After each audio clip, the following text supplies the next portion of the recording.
Thank you. I keep getting promoted. I'm still a first lieutenant, I guess. I appreciate it. Just send a check my way if you would.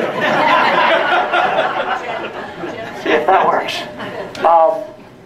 Yeah, you know, echoing the thank you to America. You know, these are, look around. These are the Americans that we're being welcomed home by, and I can't tell you how much we appreciate that. On October 14th of 2005, I was in Western Al-Anbar province, and I was subjected to a gunshot wound to the left arm. It severed my brachial artery, severed my median nerve, and it shattered my humerus into 5 pieces. I've undergone 14 surgeries to install 3 titanium plates and 23 screws in the arm, and today I'm golfing.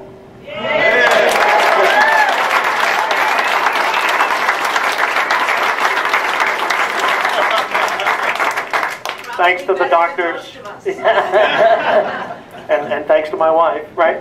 But really, I've seen the guys that I'm here with come a long way. We've all come a long way through the last couple of years.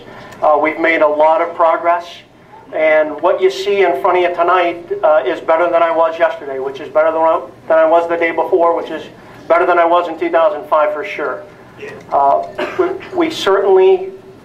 You have trouble noticing my injuries. People look at me and say, "You one of the injured?" And I take that as absolutely a compliment to the doctors and to my support network, my wife and my family. But there is a lot underneath each and every one of us. I usually get up and I say, you know, what you see here are truly the iceberg theory. You see the tip of the iceberg. What you don't see underneath all that is all the pre-op appointments, all the post-op appointments, all the therapy, all the lost work time that the family gives up, all the stress, that, you know, post-traumatic stress disorder, the TBIs, the traumatic brain injuries. There's a lot of things that you just don't see that's underneath there. A lot of ice underneath that water. And I'll tell you, one of those things that allows us to breathe a little bit easier, allows us to focus on some of the other things, including therapy and rehabilitative surgeries and things, are that, do I need to get out there and work immediately to get money to get my daughter, my 3.5-year-old daughter, through college? Well, we do have a little bit of room now to breathe because of organizations like Folds of Honor Foundation that have selected my daughter Natalie for that scholarship. So we're anxious to see the fruits of that in about 15 years. But you know, I want to make that point. I really want to kind of exaggerate that point, and it's tough for me to do tonight. That, you know, Facebook. We're in 2010 here. I never thought I'd be on Facebook, but I'm on Facebook. Sometimes it's great news, but sometimes it's bad news.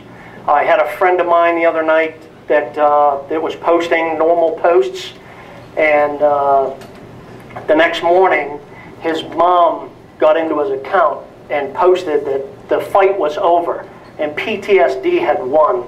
Josh took his life that morning. Yeah. So, tough to say, right? But I'll tell you, that is the reality, that it's out there. People need help. What you don't see are the things that you can't help. Well, we're here to tell you.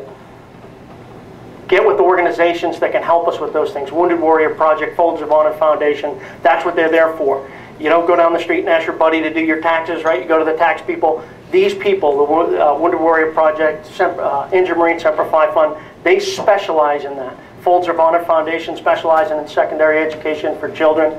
That's what they do. So allow them to do what they do. Get behind them and push as hard as you can, like we're doing. Thank you very much.